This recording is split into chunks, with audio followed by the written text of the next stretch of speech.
বিভাগীয় কমিশনার এবং জেলা প্রশাসকদের 4 দিনের সম্মেলনের সমাপনী অনুষ্ঠান শেষে আপনারা প্রায় প্রত্যেকেই আগামীকাল হয়তো যে যার কর্মস্থলে ফিরে যাবেন এবং যথারীতি কাজ শুরু করবেন। আপনারা এই 4 দিনের সম্মেলনে আপনারা একদিকে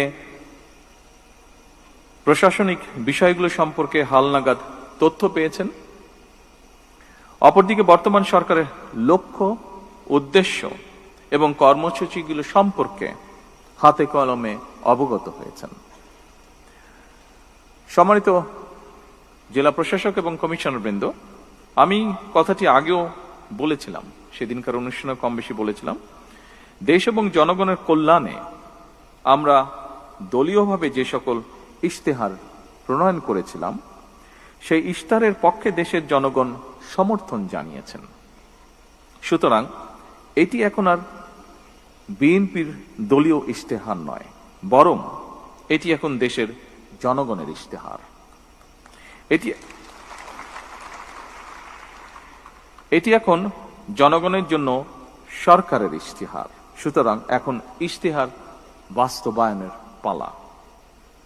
জনগণের কাছে দেওয়া আমাদের অঙ্গীকারগুলো এই মুহূর্তে আপনাদের সামনে আমি পুনরায় বিস্তারিতভাবে তুলে ধরতে চাই না, তবে শুধু এতটুকু বলবো, জনস্বার্থে নেওয়া সরকারের কাজগুলো বাস্তবায়নের প্রধান দায়িত্ব জনপ্রশাসনের উপরে বর্তায় এবং তাই সরকারের কর্মসূচি বাস্তবায়নের জন্য প্রশাসনের সাফল্য শেষ পর্যন্ত সরকারের সাফল্য হয়ে দাঁড়ায়।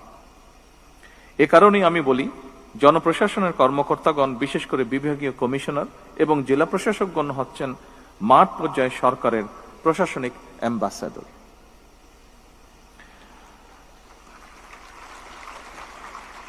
সম্মানিত সকল উপস্থিতিবৃন্দ, বর্তমান সরকারের উপর জনগণের প্রত্যাশা অনেক। বর্তমান গণতান্ত্রিক সরকার জনগণের সকল যৌক্তিক প্রত্যাশা সাধ্যমতন পূরণ করতে বদ্ধপরিকর। এটি জনগণের প্রতি আমাদের অঙ্গীকার। আমরা কথায় কথায় বলি জনগণ রাষ্ট্রের মালিক।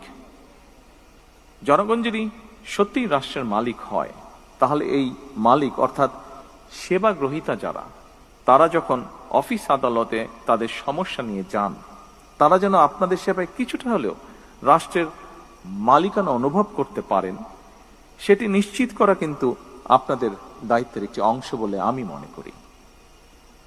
একজন সাধারণ মানুষ যখন কোনো সরকারি অফিসে যান, তখন সে সংশ্লিষ্ট কর্মকর্তা কিংবা সংশ্লিষ্ট অফিস ব্যবস্থাপনার মধ্যেই পুরো সরকার ব্যবস্থাকে মূল্যায়ন করে বা তা করার চেষ্টা করে। ধরা যাক, একজন সাধারণ নাগরিক কিংবা একজন দিন মজুর, তিনি যখন জন্ম নিবন্ধন সনদ সংশোধন করার জন্য আপনাদের অফিসে যান, তিনি হয়তো জানেনই না কোন টেবিলে যেতে হবে, কোন কর্মকর্তাকে কিভাবে অ্যাপ্রোচ করতে হবে। এমন পরিস্থিতিতে সেবাগ্রহীতা যদি সংশ্লিষ্ট কর্মকর্তার আন্তরিক ব্যবহার পান, তাহলে এটি রাষ্ট্র এবং সরকারের প্রতি জনগণের আস্থা এবং বিশ্বাসকেই বৃদ্ধি করে। আর যদি হয়রানির শিকার হন, তাহলে তিনি শুধু একটি সেবা থেকে বঞ্চিত হন না, বরং একই সাথে রাষ্ট্র এবং সরকারের প্রতি তার শ্রদ্ধা এবং বিশ্বাস নষ্ট হয়।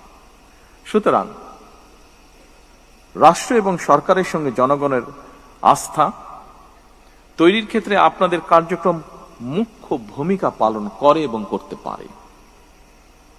তাৎক্ষণিকভাবে হয়তো সবকিছু সমাধান করে দেওয়া সম্ভব নয়, এটি আমরা বুঝি, কিন্তু ভুক্তভোগীর মনে অন্তত এই ধারণা জন্ম নেবে বা জন্ম নেওয়া জরুরি, আপনি কিংবা আপনার অফিস তার সমস্যার সমাধানের ব্যাপারে আন্তরিক।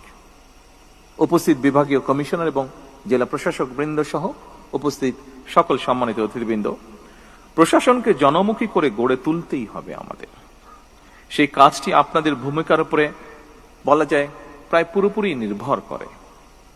আমাদের সরকার এমন একটি জনমুখী সরকার প্রশাসন চায়, যেখানে সরকারি দপ্তরে সাধারণ মানুষ সম্মানের সাথে দ্রুত, স্বচ্ছ এবং হয়রানি মুক্তভাবে সেবা পাবে।